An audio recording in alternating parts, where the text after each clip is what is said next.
construct that fall under this and how it plays out in classrooms and how it's connected to social emotional learning. Our identities are situated in context.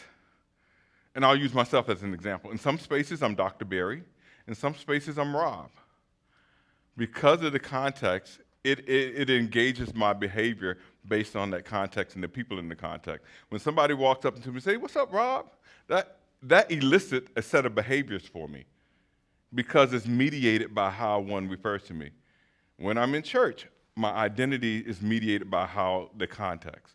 When you think about children, you think about students in classrooms, their identities might be situated from classroom to classrooms. And so if their identity is situated and mediated from classroom to classroom, think about it. There's a kid who is great in one class and extremely difficult in another class.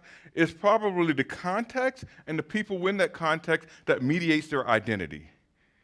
And it may be the content as well. But there's something, as educators, we have to figure out what is mediating that student's identity, because we know that student can engage in what we might find in appropriate ways in one context, but not another. So we know they can engage pretty positively. So let's find out what's mediating their identity in a different context where they're not engaging.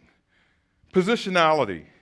So the third construct around this idea of positionality is that how we position students. And so positionality is often connected to how do I situate or position students based on how they engage with me or engage in that context.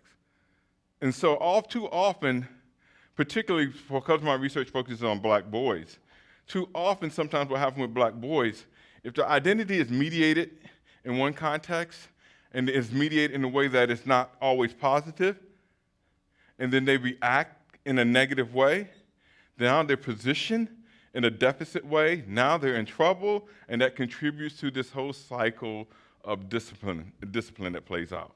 And so it's then how do we think about positioning, broaden the space of positionality that all students can be participatory? And this is where discourse comes into play. It might be thinking about our instructional practices. How do we broaden the space of instructional practice?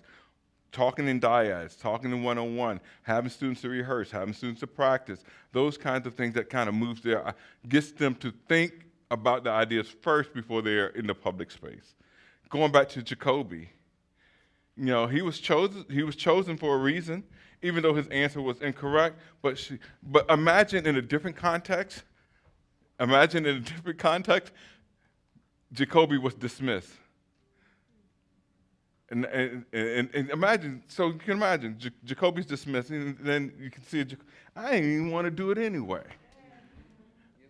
Now he gets in trouble. So you can see how it all plays out. And the last idea is agency.